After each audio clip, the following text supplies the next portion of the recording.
Hey everyone, Golden Ninja 3000 here again.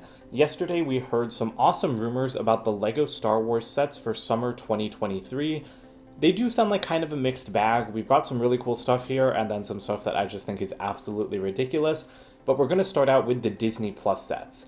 75358 is going to be a 4 plus Young Jedi Adventures set with 124 pieces for $40. Honestly, I did not expect LEGO to make a set for this show, but it is kind of nice that they are making a set for pretty much every Star Wars show. The only ones they've missed are like the short film ones, although I thought that this was also a short one, so I'm not really sure. But it's just nice to see them make so many sets for the Disney Plus series when Marvel doesn't get that same treatment, and I'm sure kids will love this. 75362 and 75364 are both Ahsoka sets. The first one will have 599 pieces for $70, and the second one will have 1,056 pieces for $100. Now, I'm not a big Star Wars fan, but I do really love Ahsoka. I didn't watch the animated shows with her, but I know, like what happened to her in them. I loved her in The Mandalorian, and I really like her LEGO minifigures. So I am thrilled to see two big sets coming for her TV show, because I'm really, really excited for her show. It's like the only Star Wars thing I've ever actually been hyped for, like pre-release. I'm really looking forward to seeing what LEGO does here. I'm hoping that we're going to get a nice number of minifigures across the two sets. The one thing I'm worried about is that the big set is over 1,000 pieces for only $100. LEGO Star Wars sets with over 1,000 pieces usually cost like $150, so I'm guessing that there's going to be barely any minifigures in that one. And then lastly, 75363 is going to be the Mandalorian's N1 Starfighter Microfighter, 88 pieces for $15.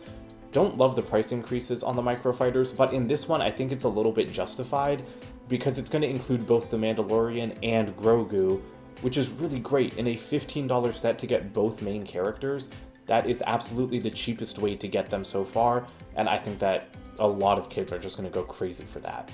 Also, I do like his N1 Starfighter. I miss the Razor Crest. I liked that as a main ship much better, but I like the design of the new one, and so I am excited to see it get the microfighter treatment because I think microfighters are adorable. As for the non-Disney Plus sets, we've got 75359 Republic Swamp Speeder, 106 pieces for $25. I have no idea what a Republic Swamp Speeder is. 75365, I know that this is a set people are really, really excited for. It's going to be the Yavin 4 Rebel Base from, I think, A New Hope. I don't actually know what movie it was in.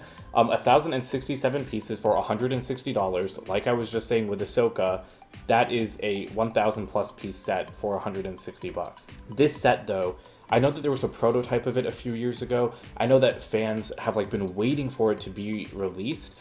And honestly, even as a non-fan, I think it sounds really cool. Apparently, it's going to release in August. It'll have over 12 minifigures, and it's going to include a Y-Wing microfighter, a watchtower, and it's a full 360-degree playset. I think that just sounds really, really awesome, and the piece count doesn't bother me as much as it should, because 12 plus minifigures in a $160 set is great for LEGO Star Wars. Look at something like Moff Gideon's Light Cruiser, which had, 6 minifigures for the same price? So I think that that set is going to be a huge hit, and it does sound really exciting. I'm also really excited to see what 75367 is going to be, because it is a direct-to-consumer set with 5,374 pieces for $650. There are a lot of rumors floating around this one. People think it could be the Jabba sail barge that was revealed in that huge LEGO leak from a few weeks ago. I didn't cover that one because I was just too late on it. But that set, in the leak, had 6,000 pieces, so I don't think it's the sail barge. People think it could be an Ewok village. If it is an Ewok village, I am going to be very, very tempted because I missed out on the original one, but that was the first Star Wars LEGO set that really caught my attention. I had a couple when I was a kid, but that were just given to me as gifts. The Ewok village is the first LEGO Star Wars set that actually made me want to buy it.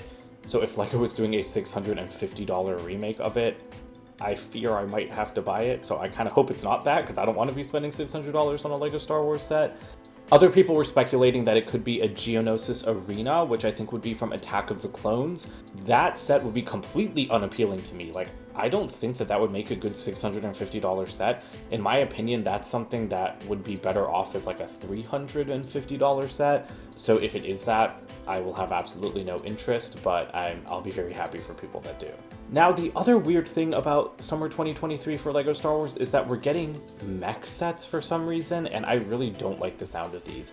We're getting a Darth Vader mech, 139 pieces for $15, Boba Fett, 155 pieces for $15, and a Stormtrooper mech, 138 pieces for $15. Those names might not exactly correlate to the piece counts, because they might be out of order, but those are the 3 characters that will be getting mechs. And I'm just thinking, why?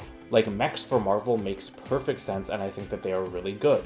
I don't like the design of them this year, though, and so if Star Wars is going to have that same design with the locked joints, I'm not really happy about that. I also think it's ridiculous for Star Wars. Mechs don't exist in Star Wars. Mechs do exist in Marvel, so even if a character like the Hulk doesn't actually have a mech in universe, it's still cute that LEGO would make a set for it. But the thing is that, like, mech suits just don't exist in the Star Wars universe, so why are you making mech sets? I think it's really dumb. Honestly, I wish that LEGO would just make buildable Star Wars figures, because I used to love the older construction figures that they were making, and I do really like the new format that they've created for Marvel. So if you're going to copy a Marvel set design over to Star Wars, why not do buildable figures at like a $30 price point? I would definitely prefer that. And then the last set I also find to be extremely, extremely stupid. It's 75371, a buildable Chewbacca with 2,320 pieces for $200. This is rumored to be a September release, and I think that LEGO should just cancel it. I think it sounds extremely, extremely idiotic. Who wants a buildable Chewbacca at that price point? Like, I'm sorry if that's right up your alley, but to me, I just think it sounds like a massive waste of like time and money. I have liked previous Star Wars buildable characters, like I've got Grogu and I love him, but like a Chewbacca, like I don't even think they could do a good Chewbacca at twice the size of something like Yoda. So I don't know, I'm really not feeling that one, and I think it's a very, very strange idea. That coupled with the mechs just makes me feel like Star Wars is going off the rails a little bit this summer, because it sounds like I don't understand what LEGO's doing there. Like those 4 sets in particular just sound kind of whack to me. But yeah, let me know what you guys think about the wave as a whole. Of course, I will be covering it when we get pictures and everything, but there are a couple of cool sounding sets here. There's just also a bunch of stuff that sounds very strange. Let me know what you think in the comments below. Don't forget to like and subscribe as well, and I'll see you guys with more videos soon. Bye for now.